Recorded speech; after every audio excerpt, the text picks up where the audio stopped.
ان الحمد للہ نحمده ونستعینه ونستغفره ونعوذ باللہ من شرور انفسنا ومن سیئات اعمالنا من يهده اللہ فلا مضل له ومن يضلل فلا هادی له واشهد ان لا الہ الا اللہ واشهد ان محمدا عبده ورسوله اما بعد فإن خير الحديث كتاب الله وخير الهدي هدي محمد صلى الله عليه وآله وسلم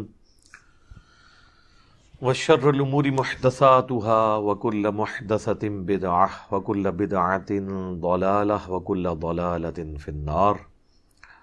أعوذ بالله السميع العليم من الشيطان الرجيم من همزه ونفخه ونفثه. بسم اللہ الرحمن الرحیم. رب اشرح لی صدری ویسر لی امری واحلل عقدۃ من لسانی یفقہوا قولی. بسم اللہ الرحمن الرحیم.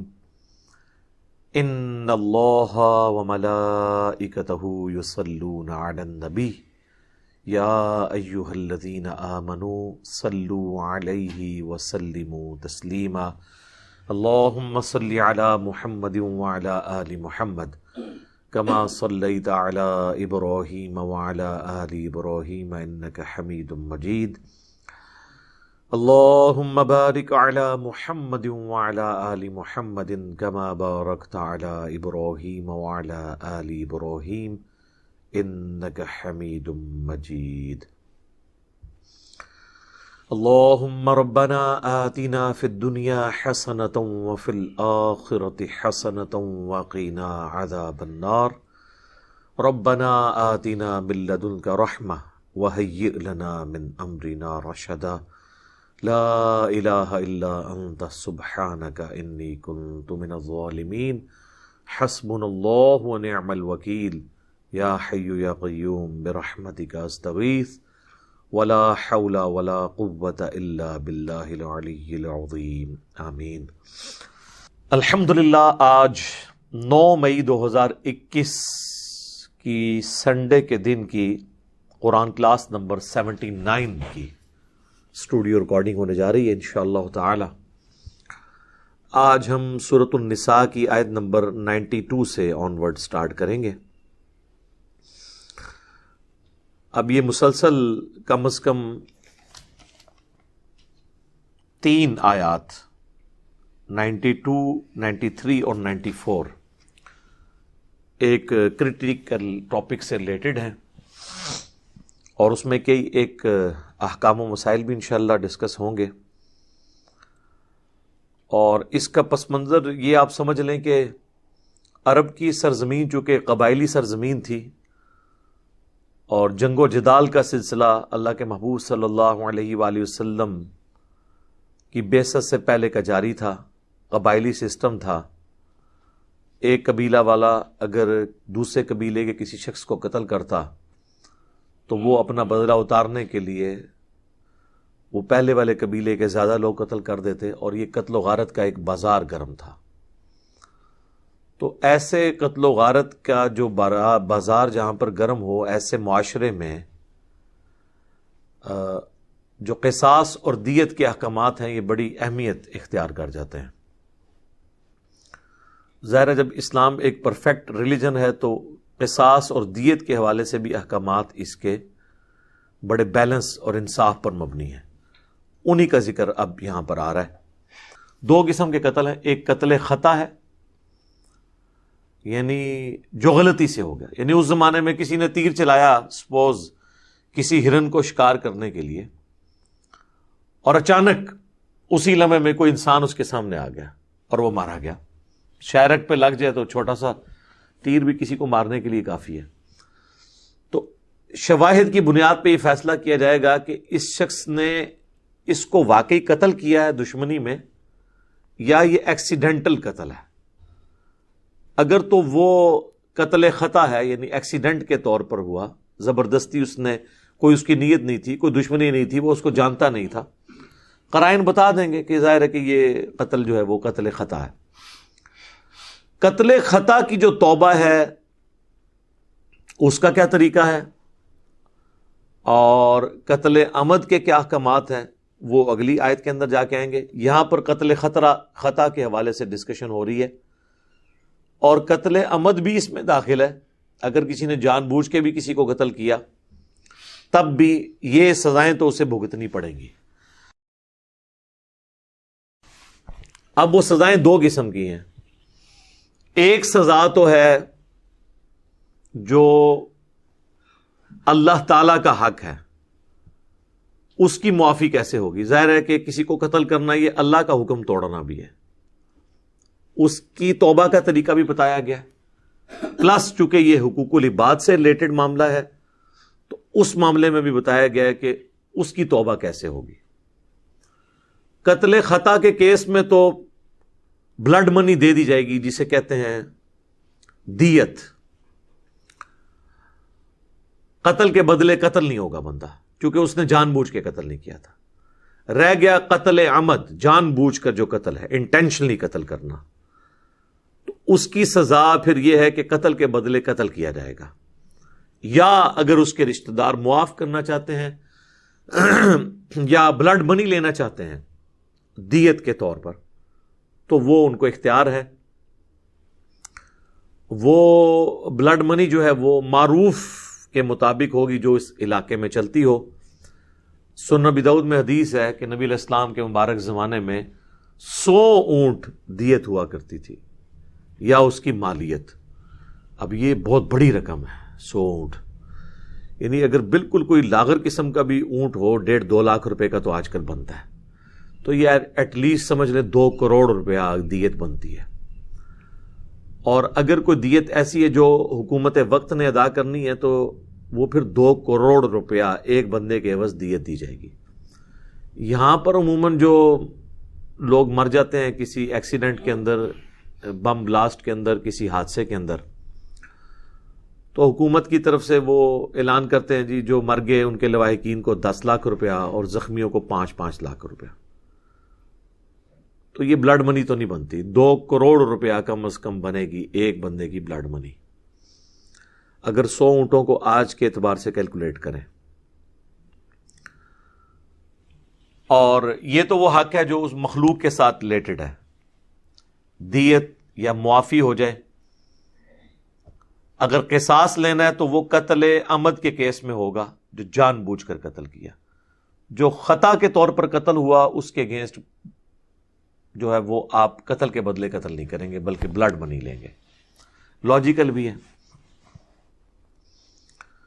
رہا اللہ کا حق تو وہ یہ ہے کہ ایک غلام آزاد کرنا ہوگا، انہی آیات کے اندر آ جائے گا۔ اور آج کی ڈیٹ میں چونکہ یہ obsolete ہو چکا ہوا ہے، غلام والا سسٹم ختم ہو چکا ہے، تو اس کا ایکویلنٹ دوسرا طریقہ اس میں بتایا گیا ہے کہ اگر کوئی غلام آزاد نہیں کر سکتا، غریب ہے، تو وہ 60 روزے مسلسل رکھے گا بغیر کوئی روزہ چھوڑے ہوئے۔ اگر اس میں ایک روزہ بھی چھوڑ دیا تو پھر دوبارہ سے گنتی سٹارٹ ہو جائے گی۔ ہاں اگر اس میں کوئی ایسے دن آ جاتے ہیں جس میں روزہ رکھنا منع ہے، جس طرح کے سال میں کم از کم 5 دن تو ایسے ہیں جن میں روزہ رکھنا منع ہے۔ ایک یکم شوال کا دن،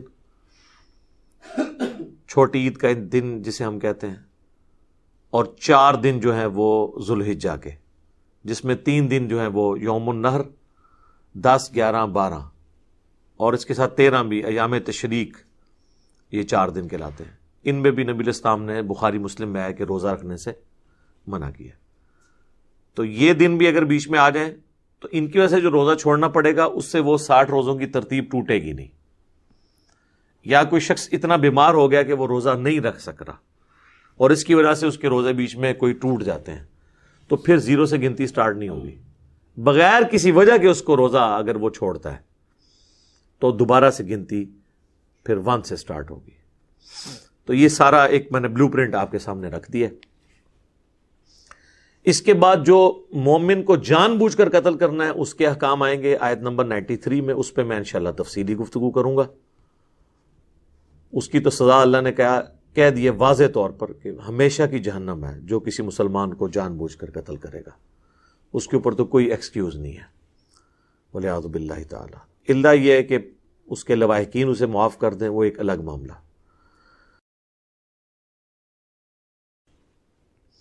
اعوذ باللہ من الشیطان الرجیم، بسم اللہ الرحمن الرحیم۔ وما کان لمؤمن، اور کسی مومن کے لیے یہ شایع نہیں ہے، ان یقتل مؤمنا، کہ وہ کسی دوسرے مؤمن کو قتل کر دے، الا خطأ، ہاں مگر غلطی کے طور پر ہو جائے، یہ الگ بات، اسی کو ہم قتل خطا بھی کہتے ہیں۔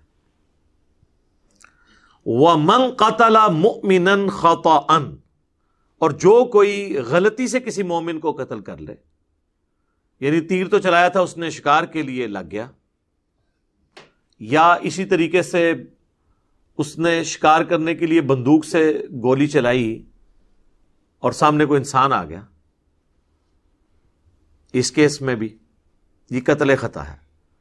فَتَحْرِيرُ رَقَبَةٍ مُؤْمِنَةٍ، تو ایک مومن وہ آزاد کرے گا مسلمان غلام، وَدِيَةٌ، اور دیت دے گا، مُسَلَّمَةٌ إِلَىٰ أَهْلِهِ، اس کے گھر والوں کو، مقتول کے گھر والوں کو وہ دیت دے گا۔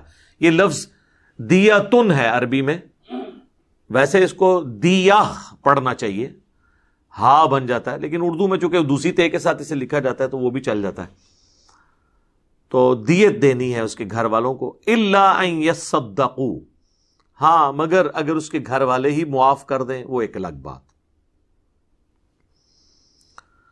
فَإِن كَانَ مِن قَوْمٍ عَدُوٍّ لَكُمْ وَهُوَ مُؤْمِنٌ، اور اگر وہ قتل ہونے والا شخص تمہاری دشمن قوم سے تعلق رکھتا ہے لیکن ہے مسلمان، قبیلہ دشمن تھا، کافر قبیلہ تھا، اس میں ایک مسلمان تھا اور وہ آپ سے قتل ہو گیا، لیکن چونکہ وہ آپ کا دشمن قبیلہ ہے، کافر ہے، تو اس کے لیے پھر سزا فَتَحْرِيرُ رَقَبَةٍ مُؤْمِنَةٍ، تو اس کے لیے ایک مومن غلام کو آزاد کر دینا کافی ہے۔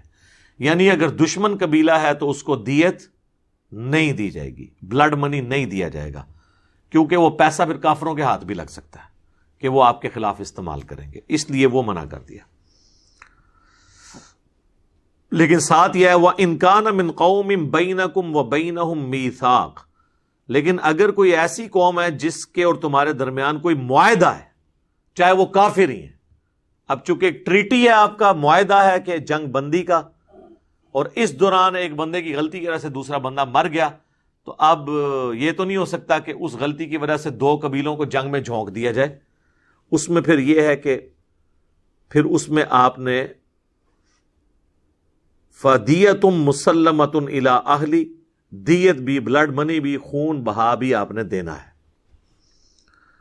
وَتَحْرِيرُ رَقَبَةٍ مُؤْمِنَةٍ، اور غلام بھی آزاد کرنا ہے اللہ کے حق کے طور پر۔ میں نے بتایا نا کہ مخلوق کا حق الگ سے ہے، اللہ کا حق الگ سے ہے، اور ہر گناہ کی توبہ کا طریقہ ڈیفرنٹ ہے۔ قتل کی توبہ کا طریقہ یہ ہے، خصوصاً جب وہ قتل رپورٹ ہو جائے، عدالت میں آ جائے، تو پھر یہ والا معاملہ ہوگا۔ فَمَن لَّمْ يَجِدْ، تو جو کوئی نہ پا سکے، کوئی غلام، اب نہ پا سکے سے مراد ہے کہ غلام اویلیبل نہیں ہے یا اس کی استطاعت نہیں غلام خرید کے آزاد کرنے کی، اتنی رقم نہیں ہے۔ فَصِيَامُ شَهْرَيْنِ مُتَتَابِعَيْنِ، تو وہ مسلسل 2 ماہ کے روزے رکھے گا، یہ گناہ کی توبہ ہوگی اس کی۔ تَوْبَةً مِّنَ اللَّهِ، یہ توبہ ہے اللہ کے حضور اس کی، اللہ کے حضور توبہ الگ سے ہے، حقوق اللہ کا معاملہ الگ سے ہے، حقوق العباد کا معاملہ الگ سے، یہ دونوں پیرلل میں چلتے ہیں۔ وَكَانَ اللَّهُ عَلِيمًا حَكِيمًا، اور اللہ تعالیٰ علم والا ہے، حکمت والا ہے، یعنی اللہ کو یہ پتا ہے، اس کا علم کامل ہے، اس کی حکمت کامل ہے کہ کس گناہ کی پاداش میں کون سی سزا رکھنی ہے، اور اس میں جو اللہ تعالیٰ نے یہ ڈیٹیلز بیان کی ہیں کہ اگر دشمن قوم کے ساتھ معاہدہ ہے تو معاہدے کے کیس میں کیا کرنا ہے, اگر صرف دشمن قوم ہے پھر کیا کرنا ہے. یہ جو ڈیفرنٹ کیسز بیان کیے ہیں یہ اللہ نے اپنی حکمت کے ساتھ بیان کیے, اس میں کوئی تبدیلی نہیں لا سکتا. یہ ہے حدود اللہ, یہ شریعت کی وہ حدیں ہیں جن کو کوئی قاضی چینج نہیں کر سکتا. دو طرح کی سزائیں ہوتی ہیں نا, ایک سزا ہوتی ہے جسے ہم کہتے ہیں حد. حد وہ ہے جو اللہ تعالی نے بیان کر دی, زنا کی سزا ہے, اسی طریقے سے قتل کی سزا ہے, اس کی سزائیں آئی ہیں قرآن و سنت میں. دوسری وہ جرائم کی لسٹ ہے جس میں اللہ تعالیٰ نے اسپیسیفکلی سزا کوئی بیان نہیں کی ہے, قاضی کی ثوابدید پہ چھوڑ دیا ہے کہ وہ اپنے حالات و واقعات کے مطابق کوئی ڈیسیژن کرے. جس طرح شراب نوشی ہے, اس کی کوئی سزا نبی علیہ السلام نے مقرر نہیں کی. بخاری مسلم میں آیا کہ نبی علیہ السلام کے مبارک زمانے میں جب کوئی شراب پیتا تھا تو اسے کوئی چھڑیاں مار دیتا تھا, کوئی جوتیاں مار دیتا تھا. اس طریقے سے نبی علیہ السلام 40 تک جوتے پڑوا دیتے تھے یا چھڑیاں مروا دیتے تھے. پھر صحیح بخاری میں آتا ہے جب حضرت عمر کے دور میں لوگ زیادہ شراب پینا شروع ہو گئے, ظاہر ہے مال زیادہ آنا شروع ہو گیا, تو حضرت عمر نے وہ 40 کو 80 میں کنورٹ کر کے کوڑوں کی سزا کر دی. اور یہ حضرت علی کے مشورے سے ہوا. وہ پوری ڈیٹیل الموطا امام مالک میں موجود ہے کہ جب شراب کی یہ تعزیر, اب یہ تعزیر ہوگی, اس کو آپ وہ حد نہیں کہیں گے, یہ چینج ہو سکتی ہے. تو حضرت علی سے جب مشورہ کیا تو الموطا امام مالک میں ڈیٹیلڈ حدیث ہے, تو سیدنا علی نے فرمایا کہ اس کی سزا یہ رکھی جائے کہ چونکہ قرآن میں آیا کہ جو کسی کے اوپر جھوٹا الزام لگاتا ہے اس کو 80 کوڑے لگائے جائیں, سورہ نور کے اندر. تو شرابی بھی اپنی ہوش میں باہر ہو جاتا ہے اور وہ اول فول باتیں بکنا شروع کر دیتا ہے, تو اسی پر قیاس کرتے ہوئے شرابی کی سزا بھی 80 کوڑے رکھ دی جائے, کیونکہ وہ بھی اس طرح کے الفاظ منہ سے نکال رہا ہے, ناجائز جو الزامات لگا رہا ہے, کسی پہ گالی گلوچ کر رہا ہے. تو بہرحال یہ سزا پھر 80 کوڑے رکھی گئی. سیدنا علی نے اپنے دور خلافت کے اندر 40 سے زیادہ کبھی کسی کو کوڑے نہیں مارے. وہ کہتے تھے چونکہ نبی علیہ السلام بھی 40 سے آگے نہیں گئے ہیں, لیکن صحیح مسلم میں الفاظ ہیں, انہوں نے فرمایا کہ میں دونوں سزاؤں کو پسند کرتا ہوں, 40 کو بھی 80 کو بھی, لیکن نبی علیہ السلام چونکہ 40 تک رہے ہیں تو میں 40 کے اوپر اکتفا کروں گا. اور ایک بڑی حیران کن حدیث ہے صحیح بخاری میں اور مسلم دونوں میں کہ سیدنا علی کہتے ہیں کہ اگر کسی شرابی کو میں سزا دوں 80 کوڑوں کی اور اس سزا کی وجہ سے وہ مر جائے, یا ایون 40 کوڑوں کی سزا کی وجہ سے مر جائے, تو میں اس کی دیت ادا کروں گا, کیونکہ یہ سزا ہم نے مقرر کی ہے, شریعت نے نہیں کی ہے, تو میں بلڈ منی اس کی دوں گا. البتہ اگر کوئی اللہ کی حد میں مارا جائے تو مجھے اس کا کوئی غم نہیں ہے, لیکن شرابی اگر سزا کے دوران مر گیا سزا دینے کی وجہ سے, اس کی سویر ہونے کی وجہ سے, تو یہ پھر میری ذمہ داری ہے کہ میں اس کے گھر والوں کو اس کی دیت ادا کروں بیت المال سے, چونکہ وہ حدود اللہ کی وجہ سے نہیں مرا, وہ تعزیر کی وجہ سے مرا ہے. لہذا تعزیر میں بڑی احتیاط کی ضرورت ہے کہ کوئی اس لیول کی سزا نہ دی جائے کہ بندے کی جان ہی جاتی رہے. بعض اوقات کوئی دمے کا مریض ہو سکتا ہے, کمزور دل والا ہو سکتا ہے, اس کو تو اگر تھانے میں الٹا لٹا کے آپ جو یہ سزا دیتے ہیں پولیس والے یہ دیں, اس سے بھی اس کی ڈیتھ ہو سکتی ہے. تو یہ دیکھنا چاہیے. تعزیر برل قاضی کی ثوابدید کے اوپر ہے, جوڈیشری کا کام ہے کہ وہ حالات و واقعات دیکھے اور اس کے مطابق تعزیر کرے. مثلاً کچھ عرصہ پہلے انڈیا میں کچھ نوجوان تھے جو لڑکیوں کے کالج کے باہر کھڑے ہو کے ان کو چھیڑتے تھے, تو وہاں کے قاضی نے بڑا اچھا جج نے فیصلہ کیا. اس نے کہا جی اسی جو کالج کے باہر ایک بہت بڑا جنگلہ بنوا کے نا, پنجرا جو ہوتا ہے جس طرح جانوروں کا, اس میں ان لڑکوں کو نا قید کیا جائے, اسی کالج کے باہر جہاں یہ جو ہے وہ اس قسم کے کاموں کے لیے پہنچے ہوتے ہیں. اسی طریقے سے آپ کو اسلام کی ہسٹری میں بھی ملے گا، اگر کسی نے کوئی اس قسم کی حرکت کی ہے تو اس کا منہ کالا کر کے اسے گدھے پہ پورے شہر میں پھرایا جاتا تھا، کسی کے گلے میں جوتیوں کا ہار پہنایا جاتا تھا. یہ وہ تعزیرات تھیں جو دی جاتی تھی. آپ یہ ٹی وی پہ بھی اکثر سنتے ہیں تعزیرات پاکستان کے تحت. وہ تعزیر کا لفظ اسی لیے استعمال کیا جاتا ہے کہ وہ پاکستان کے قوانین میں سزائیں ہیں. لہٰذا کوئی حکومت قوانین بنا سکتی ہے اور وہ حدود اللہ سے ٹکرانا نہیں ہے. ہاں، اگر وہ کسی ایسی چیز کی سزا مقرر کرتی ہے جس کی شریعت نے آلریڈی کوئی سزا مقرر کی ہوئی ہے تو اس کو وہ چینج نہیں کر سکتی. جس طرح آپ کو پتا ہے یورپ والوں نے کافی زور لگایا کہ جی قتل کی سزا جو ہے نا وہ ختم کی جائے. یہ بہت بڑا ہنگامہ انہوں نے کھڑا کیا، ورنہ آپ پہ یہ سینکشنز لگ جائیں گی. تو کافی عرصہ تک پاکستان میں بھی قتل کی سزا سسپینڈڈ رہی ہے، لیکن اس کی وجہ سے پھر ڈیٹرنس نہیں ہوتی ہے. یہ جب ضرب عصب اور رد الفساد شروع ہوا تو پھر پاکستان نے وہ جو ایگریمنٹ ہے وہ توڑ دیا اپنا. اور یہاں پہ آپ کو پتہ ہے آئے دن ٹی وی پہ خبریں آتی ہیں کہ جی اتنے لوگوں کی پھانسی پہ آرمی چیف نے سائن کر دیے فوجی عدالتوں کے تحت. یعنی اب دنیا نے یہ مان لیا ہے کہ قتل کے بدلے قتل کرنا، اس کے بغیر ڈیٹرنس ہو نہیں سکتی کسی معاشرے کے اندر. باقی اس میں کئی ایک باتیں ہیں وہ میں انشاءاللہ اگلی آیت کے تحت ڈسکس کرتا ہوں.